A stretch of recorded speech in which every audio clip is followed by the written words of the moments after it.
नमस्कार. रोप लागवड करत असताना काय बेसिक काळजी घ्यायला पाहिजे शेतकरी मित्रांनो, आणि कुठल्या कंपनीचे रोप आहेत हे सर्व डिटेल आज आपण बघणार आहे. तर हा 7x5 फुटावरती आपला लागवड होणारा केळीचा प्लॉट आहे.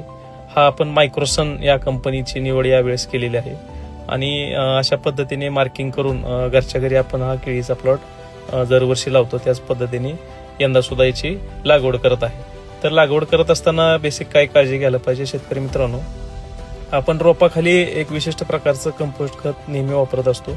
याचे रिझल्ट आपल्याला वेळोवेळी चांगले मिळालेले आहेत, कारण कंपोस्टमुळे रोपं लवकर सेट होतात आणि कोकोपीटमधून रोपं इन्स्टंट त्या ठिकाणी खतामध्ये गेल्यामुळं एक चांगलं हार्डनिंग त्या ठिकाणी लवकर येतं आणि मॉर्टॅलिटी त्या ठिकाणी येत नाही.